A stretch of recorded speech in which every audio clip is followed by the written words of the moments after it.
बहन ने सवाल पूछा है कि इस्लाम की राय क्या है ऑर्गन डोनेशन के बारे में। हेलो दोस्तों, नमस्कार, आदाब, अस्सलाम वालेकुम। तो दोस्तों कैसे हैं आप सब? उम्मीद करता हूँ सब कोई अच्छे होंगे। तो फाइनली दोस्तों आज हम एक बयान लेकर आए हुए हैं जो कि बहुत ही अच्छा है। इसमें डॉक्टर जाकिर नायक है और एक पंडित जी हैं। दिल्ली के एक डॉक्टर है जिन्होंने एक सवाल पूछते हैं पंडित जी से। तो देखिए वो सवाल कैसा है, तो चलिए देखते हैं। जैसे अभी हमने कथा सुनी आपकी, जो अभी आगे कथा हुई, तो उसमें आपने एक बहुत अच्छी चीज कही कि ये जो शरीर है, ठीक है, वो भी भगवान का है। तो ऐसे समझें कि ये किराए का मकान है, हमें छोड़ देना है। तो जब किराए के मकान में कुछ तब्दीली हम नहीं कर सकते हैं जब किराए पे रहते हैं, तो ये शरीर भी अगर ऐसा है, तो आजकल जो चालान है कि भाई रक्तदान करें, आप अंगदान करें, तो इस चीज को आप कैसे देखते हैं? ये जो हमारा शरीर हमारा है ही नहीं, तो हमारा कोई हक कैसे बनता है कि हम इसमें से कोई अंग किसी को दे सकते हैं या तो देना चाहते हैं? हमारा तो वो है नहीं। तो इसके ऊपर थोड़ा प्रकाश डालें। देखिए, ब्लड दान इसलिए करना चाहिए, रक्तदान, क्योंकि सामने वाले को यदि जरूरत है, माना कि अपना नहीं है, बॉडी अपनी नहीं है, पर फिर भी किसी का बच रहा है जीवन, इस दान से तो दे देना चाहिए। जो लोग पूरी बॉडी दान कर देते हैं उनका मैं निवेदन करूंगा कि आप खून दान कीजिए, किडनियां दान कीजिए, नेत्र दान कीजिए, पर अपने अंतिम संस्कार के लिए अपनी बॉडी के कुछ हिस्से बचा के रखिए। कम से कम आप भले आपकी बॉडी का आधा किलो मांस का आपका अंतिम संस्कार हो, क्योंकि बिना अंतिम संस्कार हुए आपकी फिर तेरही कैसे होगी, किस आधार पर होगी? क्योंकि जिस दिन अग्नि संस्कार होता है उस दिन से ही 13 दिन गिने जाते हैं। फिर वो बॉडी का जो राख है उसे गंगा जी फेंकने का, गंगा जी में डालने का विधान होता है, तो वो कुछ अवशेष रहे, और अग्नि के बाद ही पूर्ण मृत्यु मानी जाती है। यदि कोई कहीं चला गया घर छोड़ के और मृत्यु हो गई, आपको जानकारी नहीं है, तो आप कंफर्म नहीं है कि कब मरा, कब क्या है, कैसे क्या है। तो पूरी बॉडी दान देना जो लोग देते हैं, चलो मेडिकल साइंस के लिए जरूरी भी होता है, पर बॉडी का कुछ हिस्सा जो अनुपयोगी है मेडिकल साइंस के लिए, वह आप अपनी अंतिम संस्कार की जो पद्धति हमारी भारतीय रही है वो ना छू। What is the Islam says about the organ donation? बहन ने सवाल पूछा है कि इस्लाम की राय क्या है ऑर्गन डोनेशन के बारे में। जिस तरीके से ब्लड ट्रांसफ्यूजन करते हैं, ऑर्गन डोनेशन कर सकते हैं, इंसान जिंदा है या इंसान मरने के बाद हम किडनी या आँख या कुछ दे सकते हैं क्या नहीं। ऑर्गन डोनेशन के मुतालिक इस्लाम में कहा गया है कि डायरेक्ट कोई वर्स कुरान में नहीं है, आयत नहीं है, कोई हदीस में जिसमें लिखा है कि ऑर्गन डोनेशन कर सकते हैं नहीं कर सकते। लेकिन जब हम तहकीक करते हैं कुरान की आयतों की और हदीस की, और बहुत से मीटिंग और कॉन्फ्रेंस हो चुके हैं, इसके अंदर 3 शर्त अगर पूरे होते हैं तो ऑर्गन डोनेशन जायज़ है। पहली शर्त, अगर दो शख्स अगर जिंदा है और कोई ऑर्गन डोनेट करता है, उसको मेजर लॉस नहीं होना चाहिए। मिसाल के तौर पे अगर मैं दिल डोनेट करूंगा तो मर जाऊंगा, तो मैं जीते जी दिल को डोनेट नहीं कर सकता हूं। लेकिन आज की साइंस कहती है कि इंसान के पास 2 किडनी है, अगर वो एक किडनी किसी को डोनेट करता है फिर भी वो एक किडनी के जरिए जी सकता है। तो अगर मेरी वालदा की किडनी फेल हो चुकी है और मैं एक किडनी मेरी वालदा को देता हूं तो ये जायज़ है। दूसरा पॉइंट, जो शख्स ऑर्गन को रिसीव करता है उसको मेजर बेनिफिट होना चाहिए उसके लाइफ में। और थर्ड, कोई भी ऑर्गन डोनेट करता है तो पैसा उसे नहीं मिलना चाहिए, not for any economical gains. अगर ये तीनों शराइत पूरे होते हैं कि जो शख्स ऑर्गन दे रहा है उसको मेजर लॉस नहीं होना चाहिए। अगर वो मर जाता है उसके बाद कोई ऑर्गन डोनेट करना चाहता है तो ये जायज़ है। उसके बाद जो ऑर्गन रिसीव कर रहा है उसे मेजर बेनिफिट होना चाहिए उसके हेल्थ के अंदर। और थर्ड चीज़, पैसे के लिए कोई भी ऑर्गन डोनेट नहीं करना चाहिए। अगर ये तीनों शराइत उतरते हैं तो ऑर्गन ट्रांसप्लांटेशन, ऑर्गन डोनेशन जायज़ है। छोटे साथ साथ में एक दूसरा छोटा प्रश्न ये भी है कि जैसे हम देखते हैं काफी अस्पतालों में जन्म से बच्चे कुछ न कुछ तकलीफों के साथ जन्म लेते हैं, तो जैसे लोगों के एक्सीडेंट भी हो जाते हैं, तो क्या इसको भी हम कर्म के विधान से ही देख सकते हैं क्या?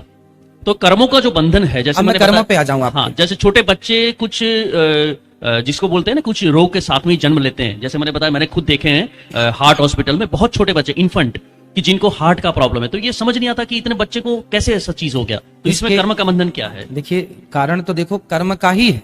अच्छा। क्योंकि कर्म के बंधन में हम सब बंधे हुए हैं। कर्मणा जायते जंतु कर्मणैव विलीयते, सुखम दुखम भयम क्षेमम कर्मणैवाभिपद्यते, को न काहू को सुख दुख करदाता, निज कृत कर्म भोग सब भ्राता। तो शास्त्रों की अन्य सूक्तियों के द्वारा ये सारांश निकलता है, अर्थ निकलता है कि कर्म का ही लेना देना है। अब जैसे पहले के जमाने में पोलियो ज्यादा था, पर हमारे यहाँ टीका बन गए, पोलियो का टीका लगने से पोलियो कम हो गया।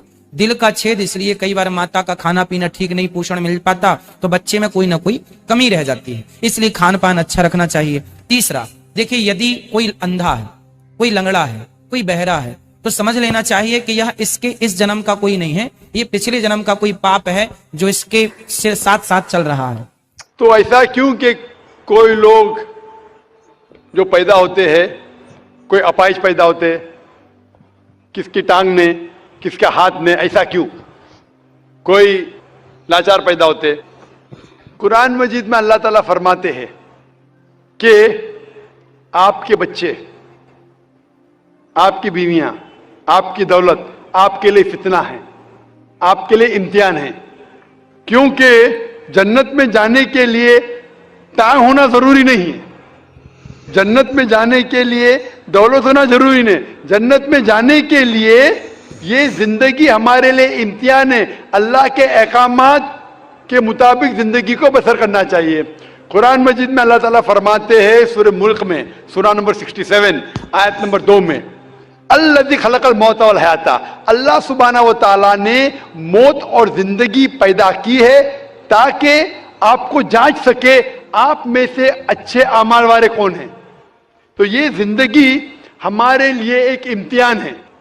आपका अच्छा सवाल था कि क्यों कुछ इंसान पैदा होते अपाहिज, कोई बीमार, कोई अच्छे सेहतमंद, क्यों? इसकी वजह है कि जब आप एग्जामिनेशन में बैठते हैं, हर साल एग्जामिनेशन पेपर बदलता है क्या नहीं? अगर आप कहेंगे कि हर वक्त पेपर सेम रहना चाहिए तो टेस्ट किधर, एग्जामिनेशन किधर? तो अल्लाह ताला कहता है कि जिस तरीके से आपको जो नियामत दी उस तरीके से एग्जामिनेशन अल्लाह ताला उस पेपर को परखेगा। मिसाल के तौर पे अगर एग्जामिनेशन पेपर आसान है तो टीचर उसको स्ट्रिक्ट तरीके से जांचता है, अगर पेपर मुश्किल है तो एग्जाम में उसको आसानी से जांचता है। तो उसी तरीके से अल्लाह ताला फरमाते कुरान मजीद में, आपके बच्चे, आपकी फैमिली, आपकी दौलत आपके लिए फितना है, एक टेस्ट है। अल्लाह ताला टेस्ट कर रहा है उस बच्चे के वालिदैन का। देखना चाहता है कि अगर बच्चे को पैदा करते अपाहिज, या बच्चा जब पैदा होता है दिल की बीमारी के साथ, वो देखना चाहता है कि फिर भी उसके वालिदैन अल्लाह पे ईमान लाते क्या नहीं। और जितना डिफिकल्ट टेस्ट उतना बड़ा रिवॉर्ड। आप अगर एक आम बीए ग्रेजुएशन पास करते हैं तो आपका नाम महेश है, वो मिस्टर महेश ही रहेगा, बदलेगा नहीं। लेकिन आप अगर मेडिकल एग्जामिनेशन पास करते हैं, एमबीबीएस पास करने के बाद आपके नाम के आगे लग जाएगा डॉक्टर, क्योंकि मेडिकल एग्जामिनेशन पास करना मुश्किल है। मुश्किल एग्जामिनेशन पास करते रिवॉर्ड भी ज्यादा है। तो अल्लाह ताला अलग लोग को डिफरेंट डिफरेंट एग्जामिनेशन में डालता है। किसी को दौलत देता है, किसी को गरीब बनाता है। जब दौलत देता है वो देखना चाहता है कि दौलत के बाद ये इंसान ज़कात दे रहा है कि नहीं, खैरात कर रहा है कि नहीं। वो गरीब इंसान को ज़कात में 100% मार्क्स मिल चुके, गरीब इंसान को ज़कात ही नहीं देने का। हम बोलते अरे बेचारा गरीब है, उसको 100% मार्क्स मिल गए। ज़कात में गरीब को 100 में से 100 मिलता है।